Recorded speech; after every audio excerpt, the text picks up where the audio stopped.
Now let's step into high stakes environment where lie detection can give you a real advantage, business and negotiation.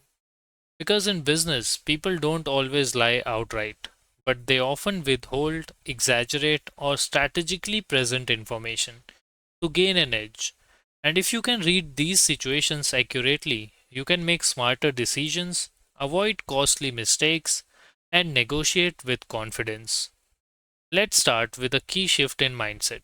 In business, you are not just detecting lies, you are detecting intent. People may not say something false, but they might omit critical details, frame information in a misleading way, overpromise, or understate risk. So your goal is to understand what are they trying to achieve. Watch for overconfidence and perfect certainty.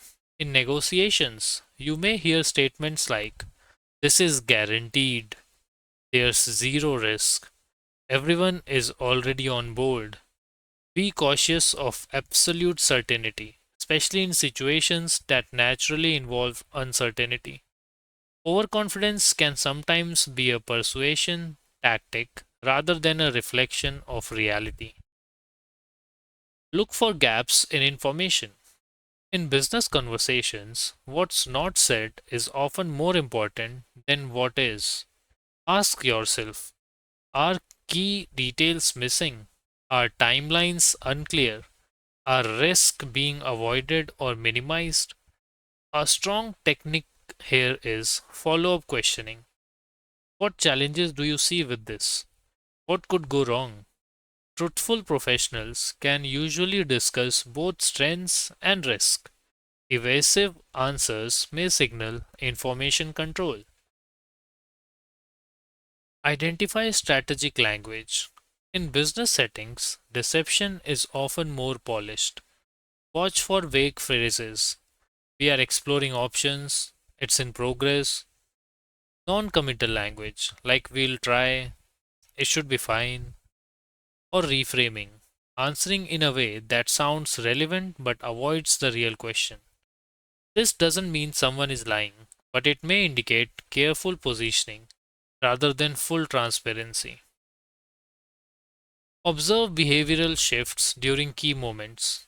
Just like in any other context, deviations matter. During negotiations, pay close attention when price is discussed, deadlines are mentioned, commitments are requested. Do you notice a pause before answering, a change in tone or posture, less eye engagement or reduced gestures? These shifts can indicate increased cognitive load or sensitivity around that topic. Alignment between words and behavior. This is critical in business. If someone says we are very flexible on this, but their tone tightens, their body becomes rigid, they hesitate before agreeing, that's a misalignment, and it tells you that flexibility may be limited in reality. Test consistency over time. In business, you often have multiple interactions. Use that to your advantage. Does their story stay consistent across meetings? Do numbers, timelines, or commitments change? Are new details added later that should have been mentioned earlier? Consistency builds credibility. Inconsistency creates questions.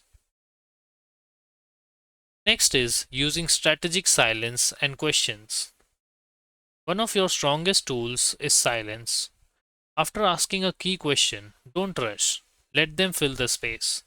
People often reveal more when they feel they need to continue speaking. Also ask, "Can you walk me through that again? What happens if this doesn't go as planned?" Because the truth can handle pressure, but a constructed narrative often becomes unstable. Final mindset.